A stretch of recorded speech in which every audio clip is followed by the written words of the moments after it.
2, 1, fuera. La clase de línea de transmisión, esta es la segunda clase del tema número 1. En esta clase vamos a hablar un poco sobre lo que es el modelo de la línea de transmisión y las constantes de la línea de transmisión. Son dos constantes importantes que vamos a ver en este curso.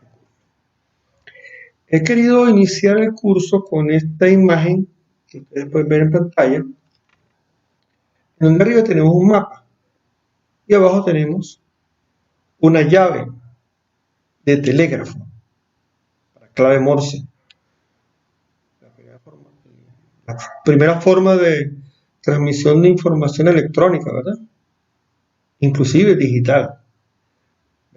En ese mapa, es un mapa, un croquis, más que un mapa, un croquis, que establece la ruta de los cables submarinos que se lanzaron, se colocaron a principios del siglo XX entre aquí Londres, Inglaterra, y los Estados Unidos, básicamente Nueva York. O sea, un cable transoceánico, que inclusive pasaba por la parte norte del Atlántico.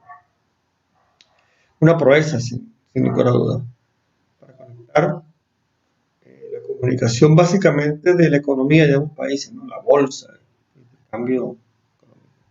Ese cable es histórico porque no solo por el hecho de ser un cable, evidentemente, es histórico solamente por ese hecho, sino también es histórico por el hecho de que dio pie al descubrimiento de las ecuaciones que vamos a ver en este curso, a lo que es la utilización de la teoría electromagnética para la comunicación electrónica, básicamente línea de transmisión.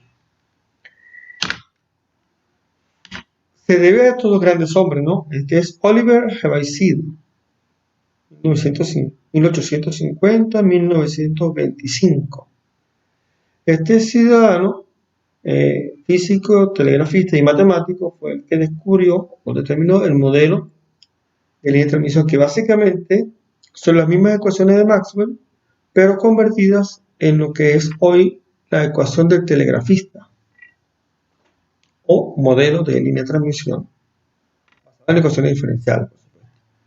Y este otro ciudadano es Michel Miroski-Pupin Ipbo, es serbio, por eso es que ese apellido se nota por allá de Europa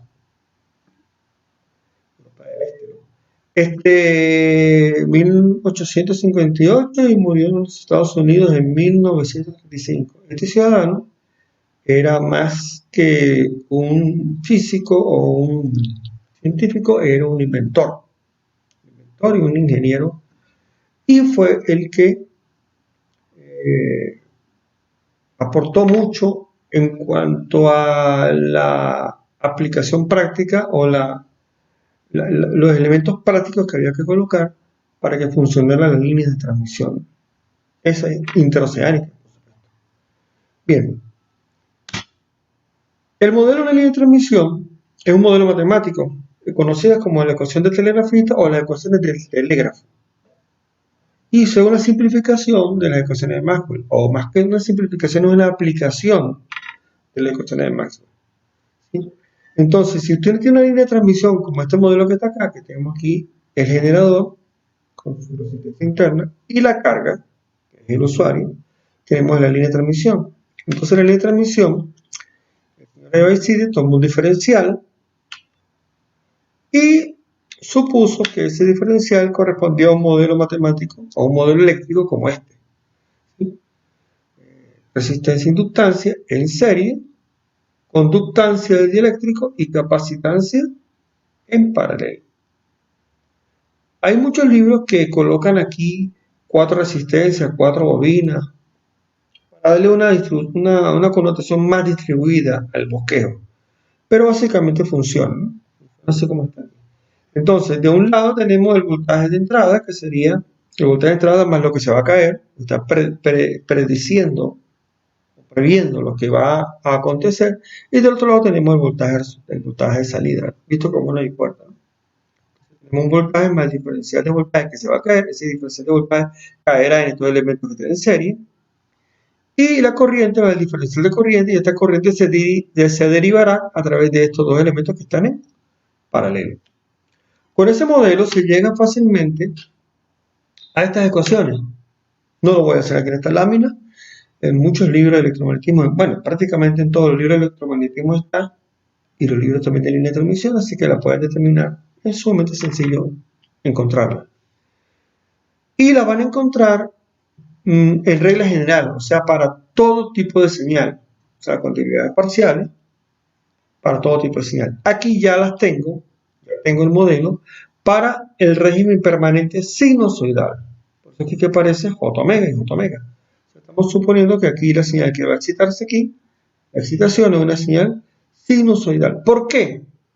Bueno, porque no importa, en realidad, bueno, sí importa por nosotros, pero no, para el modelo matemático, uno puede tomar aquí una señal de cualquier tipo y la va luego a analizar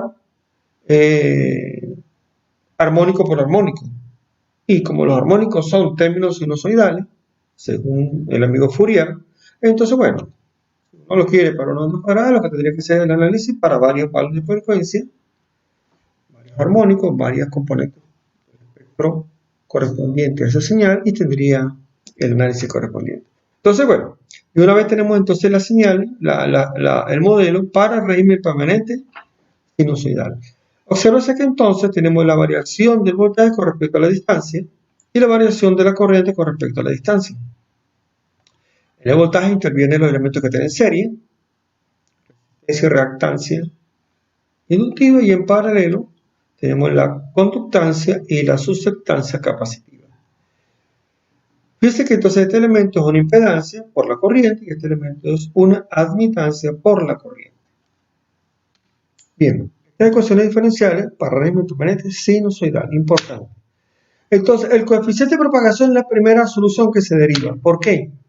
Porque las ecuaciones diferenciales de corriente y de voltaje se suponen para una línea de transmisión homogénea, o sea, una línea de transmisión que siempre va a ser igual, no va a tener alteraciones, no van a haber empalmes, no van a haber elementos intermedios, es totalmente homogénea la línea de transmisión.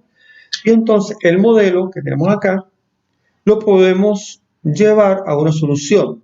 Para solucionarlo, entonces metemos una ecuación dentro de otra, aplicando la segunda derivada, y obtenemos entonces que la segunda derivada del voltaje con respecto a la distancia sería la parte de impedancia, la parte de admitancia por el voltaje, y aquí en la corriente sería la parte de impedancia, la parte de admitancia por la corriente. Entonces quedan soluciones, ecuaciones diferenciales homogéneas, cuya solución se evalúa para las condiciones de contorno x igual 0 y x igual a infinito, o sea, al inicio y al final de la línea, suponiendo que la línea es infinita. Entonces, tenemos dos condiciones extremas que nos van a permitir evaluar la solución. Y la solución es clásica, porque esas ecuaciones diferenciales tienen una solución clásica que siempre va a ser así. El voltaje en función de la distancia sería el voltaje aplicado a la línea de transmisión en origen por E a la gamma X, a la menos gamma X, más el voltaje al final de la línea, por E a la gamma X. Este gamma en la corriente también, ¿no? Fíjense que la corriente cambia de sentido aquí, este elemento cambia de sentido, por eso que este término tiene signo cambiado. ¿Quién es gamma? Gamma es un factor llamado coeficiente de propagación en la línea de transmisión. Y es una función, ¿verdad?, que es estos dos términos, la raíz cuadrada de la impedancia por la admitancia. O sea, esto que está acá. Esto se llama coeficiente de propagación. Es una magnitud compleja, porque tiene parte imaginaria y parte real. La parte real es la atenuación, la pérdida de potencia por la distancia, y la parte imaginaria es la variación de fase de la señal en función de la distancia. O sea, es una magnitud compleja. Tiene una parte real y una parte imaginaria. Evaluando esa ecuación un poco, tenemos alguna conclusión. Dos conclusiones vamos a tener. La primera conclusión sería, ¿cómo es la propagación a lo largo de la línea? Bueno, vamos a suponer la corriente, ¿no? Que cambia de sentido. Tenemos dos elementos de la ecuación, ¿verdad? Dos términos. Dos sumandos, en este caso. Suma hebraica, por supuesto. Dos sumandos. En donde tendremos una corriente total, luego una corriente incidente y una corriente reflejada. O sea, tenemos esta señal va en este sentido. Es la señal incidente, o la corriente incidente, la corriente que va del generador hacia la carga. Como en la carga no hay nada, la carga está a circuito abierto, entonces sucede, tenemos el sentido, sucede una devolución de la onda, porque la energía tiene que terminar en alguna parte, y si allá no hay quien use la energía, entonces la energía se va a devolver. Más o menos es la explicación un poco empírica de la situación, ¿no? Y tenemos entonces la señal que se devuelve, que sería este término, la corriente reflejada, ¿verdad? Bien, entonces la señal está graficada en función de la distancia, ¿verdad? Porque estamos hablando de esto en función de X. ¿Sí? Aquí tenemos la atenuación y la variación de fase, ¿verdad? O la señal prácticamente en la forma de onda. La señal en la forma de onda. ¿Okay? Entonces, estas dos ondas viajan en el mismo cable, una que va hacia en este caso, de izquierda a derecha y la otra que va de derecha a izquierda y se encuentran en el camino. Y como van cambiando o van avanzando en función del término omega t, ¿sí? Entonces, para un determinado momento tendrá una fase igual, una fase cambiante. En este caso, esta fotografía que está aquí, sería para un desfasaje entre ambas de 180 grados. Aquí voy a hacer un salto hacia lo práctico, porque la atenuación, según la ecuación de telegrafista, alfa se expresa en Neper, en honor al científico Neper. Pero en términos prácticos, en términos normales, se acostumbra a expresarlo en decibelios. Entonces, para llevar de Neper a decibelios es muy interesante saber cómo se hace. Vamos a subir el concepto de ganancia y vamos a suponer que la línea de transmisión es una bipuerta como esa que está allí. Tenemos una potencia de entrada, que es la potencia que se da sobre la impedancia de entrada de la bipuerta, voltaje al cuadrado sobre la resistencia, la potencia, y tenemos una potencia de la salida que sería la potencia entregada por el cuadripolo a una carga, voltaje al cuadrado sobre esa carga. Hay una ganancia, ¿sí? Porque si el voltaje que se refleja acá en función de un término G, que sería un término ganancia. Ese término ganancia, ¿quién es? La relación entre V1 y V2. ¿Sí? Y es, así como entre V1 y V2 también es la potencia, ¿verdad? P2 y sobre P1. Entonces, acomodando un poquito aquí los términos, tenemos que la potencia 2 sobre la potencia 1 sería V2 al cuadrado, R2 al cuadrado, ¿aquí lo ven? Y tendríamos entonces esta función acá. Acomodando un poco y sustituyendo V1 sobre V2 por E a la menos 2 alfa X, que es la relación de ganancia, dada por la razón que vimos anteriormente. Entonces, tenemos que, para convertir ese decibelio, sacamos el logaritmo de ambos lados, el logaritmo de acá, 10 logaritmos de este término y 10 logaritmos de este término. Acomodando un poco nos queda así. Entonces la ganancia en decibelios ya sería por pi de logaritmo, 2 por 10 sería 20 logaritmos de este término que queda aquí. ¿Sí? Logaritmo de... donde el alfa está en Neper aquí, ¿ves? Alfa está en Neper. Más este término que sería la relación de resistencias. La ganancia de resistencia en este caso, también expresada en decibelios, por supuesto. Entonces la ganancia en decibelios, si menos 20 logaritmo de es este factor, 8,686. Por la distancia, por la atenuación en Nepers, más el término independiente. ¿Okay? Y nos queda así. Entonces si dividimos todo entre X, Entonces la ganancia expresada en decibelios por metro sería menos 8.686 por alfa en Nepper por metro. ¿Bien? Y el término también quedaría dividido entre la distancia, ¿verdad? El término de la ganancia de resistencia. Bien. Entonces el signo menos denota que es una pérdida, evidentemente, es una atenuación. ¿Sí? Y generalmente para los sistemas de comunicaciones, casi siempre se acostumbra que la impedancia de entrada de cualquier sistema de comunicación es la misma. Por lo tanto, si este es otro sistema de comunicación correspondiente con esta impedancia tendrá que igualarse a esta. Si esta R2 es igual a R1, pues el logaritmo de este término sería, el logaritmo de 1 sería 0 y este término desaparece. ¿Correcto? Sí, entonces va a quedar esta ecuación. Sustituimos la palabra, la letra G de ganancia por L de pérdida y tenemos la pérdida en decibelios por metro. Y cómo llevar alfa de Nepper por metro a decibelios por metro. Esa sería la fórmula. Muy importante, hay que tenerla en cuenta siempre porque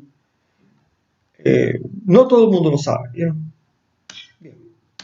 Entonces, ¿cómo se interpreta ahora la variación de fase?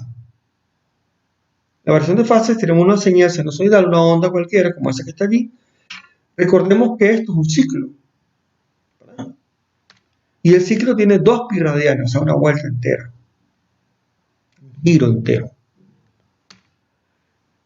Y un ciclo sería una longitud de onda también. O sea, se expresa en los mismos términos en el eje de las X, ¿verdad? Y también tenemos un periodo. Entonces tenemos un ciclo, 2 pi radianes, una longitud de onda y un periodo de tiempo. Entonces un ciclo es la longitud de onda, un ciclo por periodo es la frecuencia. La distancia entre el periodo es una velocidad, y la velocidad de propagación. Y 2 veces pi por la frecuencia es la pulsación o la velocidad angular. Estoy relacionando los radianes, ¿verdad? Los 2 pi radianes con la longitud de onda, tenemos la variación de fase, ese concepto sería. El largo es como el largo que haría una vuelta de la señal. La distancia hay de extremo a extremo, una vuelta entera, un ciclo completo. Sería el concepto de variación de fase. Entonces, relacionando esas ecuaciones, tenemos que la variación de fase pues, es una relación entre la velocidad angular y la velocidad de avance de la onda. Está en radianes por metro. La conclusión 2 es que puede haber una línea sin pérdida, una velocidad fácil y la línea sin torsión. Veamos. Partiendo de la ecuación del coeficiente de propagación, bueno, que tenemos allí, podemos entonces operar con números complejos y tratar aquí de resolver esto, ¿no? Sacar la raíz cuadrada de este complejo y luego separar parte real de parte imaginaria. Eso es trabajoso. Te invito a que se pongan a hacerlo porque parece fácil, pero no es. Salen unas relaciones allí que es bien trabajoso hacerlo. Al final van a llegar a esta ecuación. Alfa sería este término.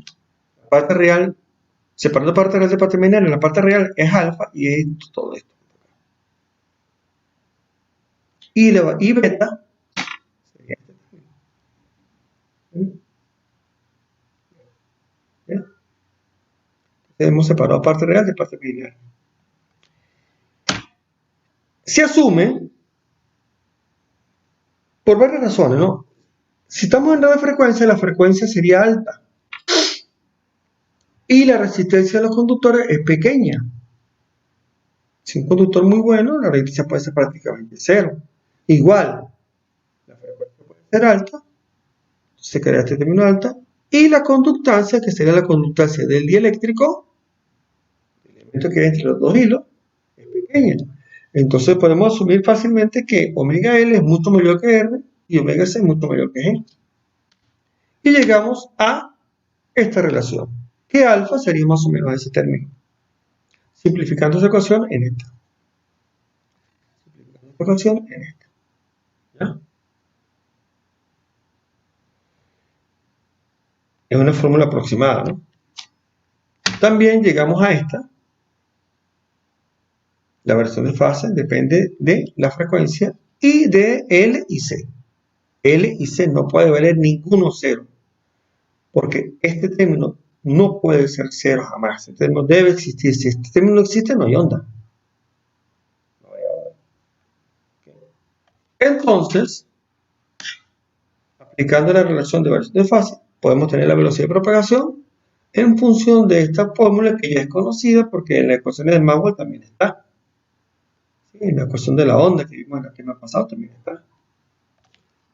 Ahora, si R y G son cero, porque los conductores son muy buenos, porque el dieléctrico es muy bueno, o porque la distancia de la línea de transmisión es muy corta, entonces alfa será cero también. ¿Sí? Este término es cero y este término es cero. 0 más 0, 0, daría 0, por eso daría 0. Y esto es una línea sin pérdida. Una línea que no tiene pérdida. La potencia se mantiene de principio a fin. Vamos a ver un ejemplo aquí. El caso de la línea telefónica analógica. Un ejemplo. Si los parámetros eléctricos de una línea telefónica son que el canal de voz, la frecuencia es de 300 a 340 Hz. Es un canal de voz. La resistencia típica sería eso, 0,05 ohms por metro, la inductancia 6.21 por 10 a menos 7 Henry por metro, la capacitancia, ese valor que está ahí, 3,35 por 10 a menos 11 faradios por metro, y la conductancia 9.32 por 10 a menos 10 Siemens por metro. ¿Cuál será la atenuación? Bueno, aquí lo que es una aplicación directa de la fórmula, ¿no? Aplicamos esta fórmula. ¿Sí? Pero lo tenemos que aplicar para ese rango de frecuencia. Por lo tanto, graficamos esa solución y nos da esta gráfica. Tenemos aquí la frecuencia y tenemos aquí la atenuación. Entonces tenemos la atenuación en función de la frecuencia. Aquí la atenuación en función de la frecuencia porque los demás elementos son constantes, ¿verdad? Obsérvese que entonces aquí tenemos una variación de la atenuación, una variación importante en función de la frecuencia. La frecuencia. Correcto. Ya esta está expresada en decibelios por metro. Esta solución me va a dar en Nepers y la llevamos a decibelios por metro. Entonces, obsérvese que para audiofrecuencia, o sea, para frecuencias bajas como de 300 a 3400 Hz, hay una variación importante, significativa de la atenuación. Vamos a verlo aquí. A 1000, 3000. Va subiendo. O sea, aquí la atenuación es baja, aquí la atenuación va creciendo. Va creciendo. Esa es la solución. ¿Qué pasa si seguimos aumentando la frecuencia? Si nos salimos del rango que nos da el problema. Bueno, estaríamos entrando en radiofrecuencia. O sea que sigo incrementando la frecuencia.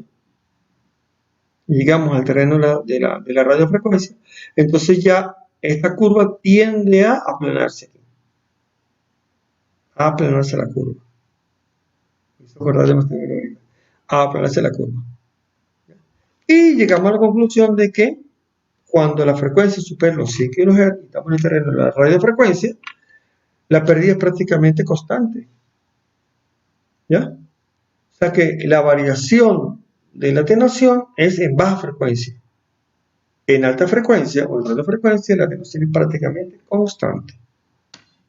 Y eso nos da una idea del término que viene, de la distorsión de amplitud. La distorsión de una señal al atravesar un medio pasivo, porque la línea de distribución, la línea de transmisión son elementos pasivos, bobina, condensador, resistencia, inductancia, nada más. Entonces tenemos un cambio, una distorsión, producto del cambio de la atenuación en función de la frecuencia. Si volvemos a ver la línea de transmisión como una bipuerta, en este caso, sabemos que la ganancia es dividido la atenuación, ¿verdad? Tenemos la relación entre voltaje entre voltaje sería este, y alfa, este término que depende de la frecuencia. ¿Bien? Tendremos que una bipuerta, que podemos verla de esa manera, si metemos aquí una señal, un pulso eléctrico, en este caso un pulso digital, por ejemplo, tendremos del otro lado una distorsión de ese pulso. ¿Sí? Porque no todas las componentes del espectro de frecuencia del pulso van a tener la misma atenuación, van a tener atenuaciones distintas. O sea, visto de una manera espectral, tendremos el espectro de la señal a la entrada, ¿verdad? Y a la salida tendremos un espectro que va a tener cambios en los niveles de las tensiones armónicas, ¿sí? De los componentes armónicos. O sea, y eso es lo que produce la distorsión de amplitud, la atenuación distinta de las regiones del espectro de la señal. Entonces, llegamos a una condición, la condición de Heaviside, que es lo que para principios del siglo pasado y bastante avanzado en el siglo XX era uno de los principales problemas en las comunicaciones telefónicas.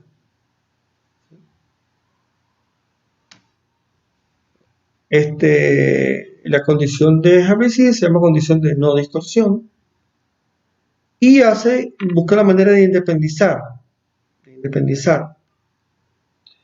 la atenuación de la frecuencia de la señal. Esto es muy importante porque en el ejemplo que le di de principio del siglo del mapa, ¿verdad?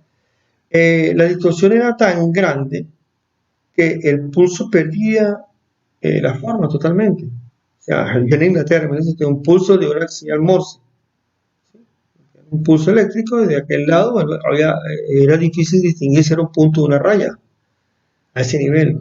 De hecho, las primeras comunicaciones se transmitía un carácter, una letra, en clave Morse, que son apenas 3, 4, 5 impulsos eléctricos máximo, ¿sí? Y podían tardar en mandar un telegrama de una oración, tardar una semana para poder entender lo que decía el telegrama. Se llegó a pensar que el cable submarino estaba dañado. Y fue cuando viene la introducción de Heaviside y llegaron entonces a esta conclusión, que había que buscar la manera de igualar R sobre L, igualarlo a G sobre C. La condición de Heaviside. ¿Por qué? Porque si uno agarra esta condición y la introduce en la ecuación del coeficiente de propagación, va a llegar a la conclusión de que la atenuación es R por raíz cuadrada de L sobre C. O sea, aquí desaparece omega. Y puede llegar también a esta conclusión, ¿no? Que la atenuación es la raíz cuadrada de R por G. Desaparece omega. Entonces, alfa se hace independiente de la frecuencia. Por lo tanto, no habrá distorsión de amplitud. Este término sigue siendo el mismo. Porque más que todo es la relación de velocidad de la señal en la línea de transmisión. ¿Ven? Y allí es donde interviene el amigo Pupin. Que Pupin llega y dice, bueno, entonces vamos a conectar bobinas intercaladas a lo largo de la línea de transmisión, de tal manera de lograr la condición de igualdad de Heaviside. Y estas bobinas que se colocaban en serie son las cargas de Pupin. Todavía se aplica en algunos cables. No tengo ningún cable por aquí, debe haber tenido un cable lamentablemente. En algunos cables de nuestro teléfono, hay unos cables que tienen en el medio una protuberancia. Eso es una bobina, una ferrita que se coloca sobre el cable. Esa ferrita es para aumentar la inductancia del cable y tratar de obtener esta condición.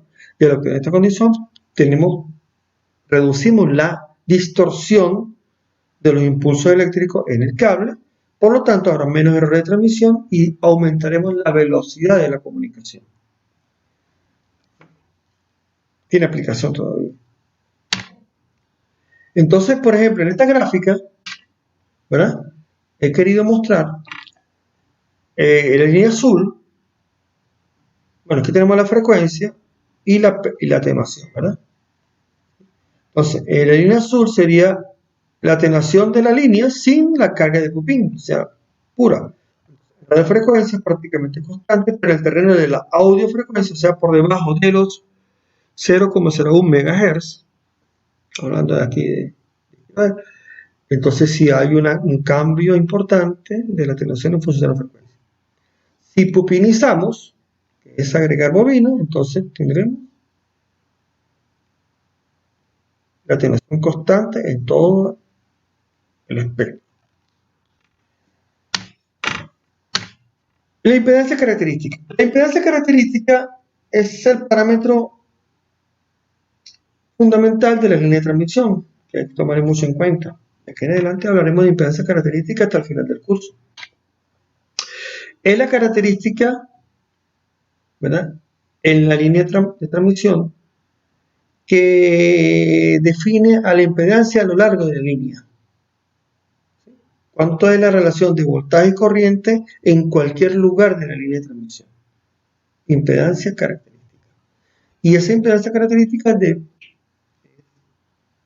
determinada por los elementos constructivos de la línea, o sea, los materiales que definen permitividad y permeabilidad, conductancia y la geometría del cable, y los paralelos, cable parcial, etc. Se llega a esta fórmula. La impedancia característica es la relación entre la parte que está en serie y la parte que está en paralelo. O sea, R más J omega L sobre G más J omega C raíz cuadrada de todo. Eso es impedancia característica. Si aplicamos otra vez que omega L es mucho más grande que R y omega C es mucho más grande que G, entonces la impedancia característica se puede reducir a esta expresión. La relación entre la inductancia y la capacitancia. ¿De dónde sale esta ecuación? Bueno, vamos a demostrarlo. Partimos del modelo de la ecuación del telegrafista.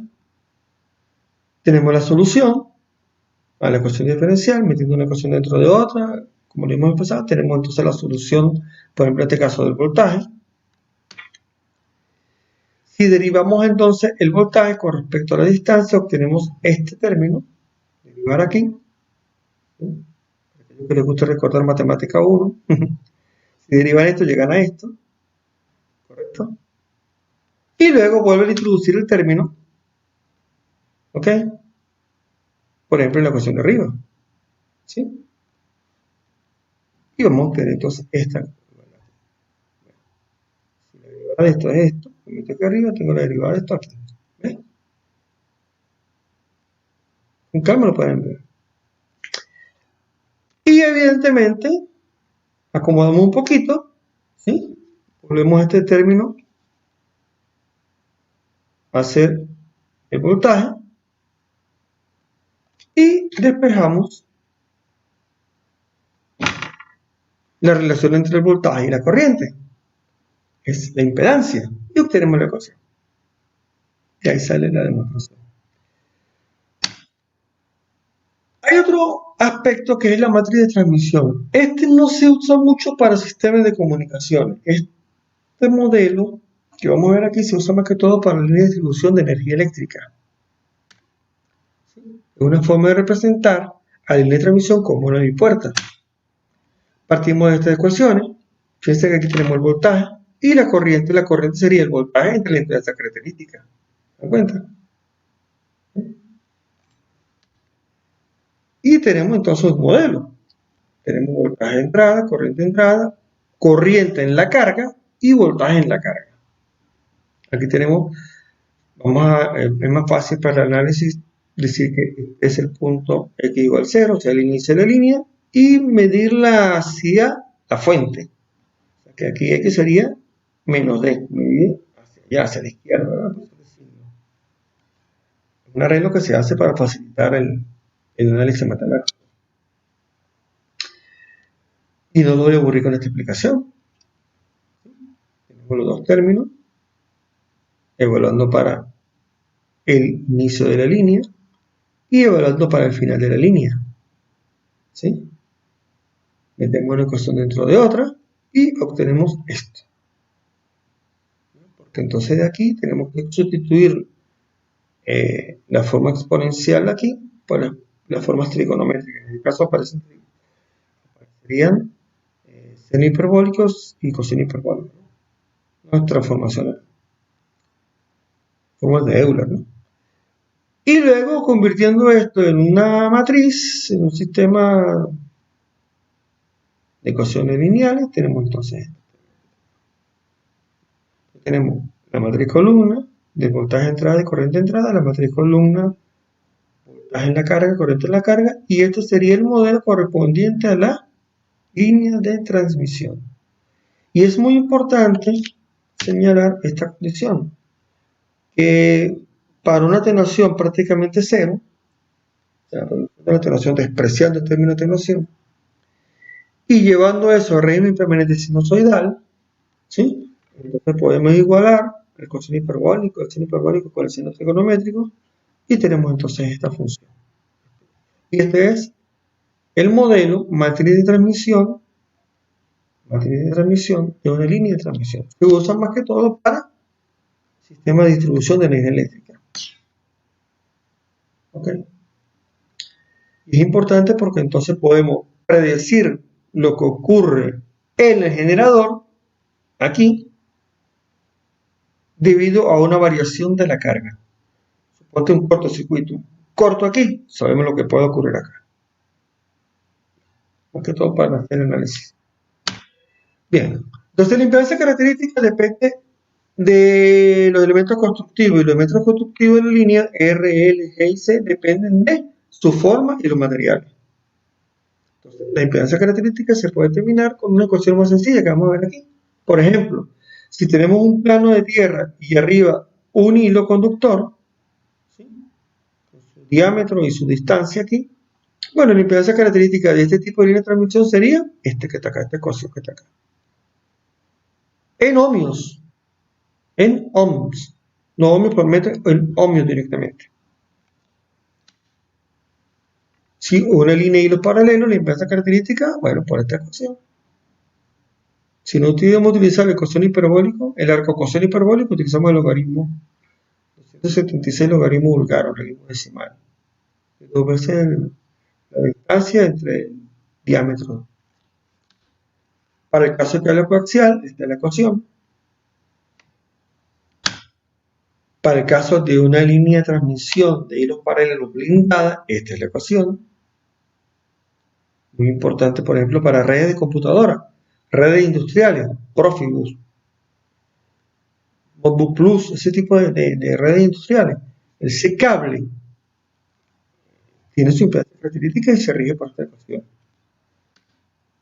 La línea de cintas paralelas, lámina sobre lámina, tiene también su ecuación. Y aquí tenemos una tablita. Por ejemplo, aquí tenemos varios tipos de cable coaxial, marcas y modelos de cable coaxial. Fíjense que el diámetro exterior del cable varía en milímetros. Aquí tenemos este cable, tiene 10,8 milímetros, y aquí tenemos cables hasta de 2,6 milímetros. La impedancia característica casi siempre es 50 ohms. ¿Por qué? Porque ningún constructor de línea de transmisión va a fabricar una línea de transmisión que tenga una parte compleja. La impedancia característica es un valor real. La parte compleja tiende a desaparecer porque la condición que hablamos de J omega L es mucho más grande que R y J omega C mucho más grande que C. Desaparece omega. Entonces prácticamente hay 50 ohmios, 53 ohmios, 75 ohmios y 93 ohmios en todo este conjunto de líneas de transmisión. Esta sería la velocidad, ¿sí? La relación entre la velocidad de propagación y la velocidad de la luz. O sea que podemos decir que esta línea de transmisión viaja a un 80% de la velocidad de la luz. ¿Cuál es la más lenta aquí? Esta. Viaja al 66% de la velocidad de la luz. El peso es muy importante. El cable pesa 15 kilogramos por cada 100 metros. Aquí ni siquiera colocaron el valor. La capacitancia es un término importante porque el término más interesante o más importante de la línea de transmisión es la capacitancia. Básicamente son dos conductores separados por un dieléctrico. Es un condensador. Y es el término que más se acostumbra a especificar. Y aquí tenemos la atenuación por cada 100 metros, en decibelios. La atenuación en decibelios por cada 100 metros. Entonces, por ejemplo, aquí hay un caso emblemático. El cable RG59 y el RG11. Estos son los cables utilizados para la línea de transmisión de televisión. ¿Verdad? Ambos son de 75 ohmios. Este es de 10,3 milímetros y este es de 6,15 milímetros. ¿Verdad? Pero los son de 75 ohmios, de misma velocidad. Y la diferencia entre uno y otro es, aparte del peso, es la pérdida. ¿Verdad? Entonces, el RG11 tiene pérdida despreciable, pero el R59 puede tener 11,5 decibelios por cada 100 metros, hasta 25 aquí, hasta 49 decibelios por cada 100 metros. ¿Ya? Okay. Bien. Y está en función también de la frecuencia, ¿no? Para esta frecuencia es prohibitivo este cable. 1293 MHz. Utilizar este cable 59 significa perder 49 decibelios por cada 100 metros. Está hablando de una pérdida de importantísima, grandísima. Bien, para la próxima clase tenemos líneas cargadas y acoplamientos eléctricos. Muchas gracias.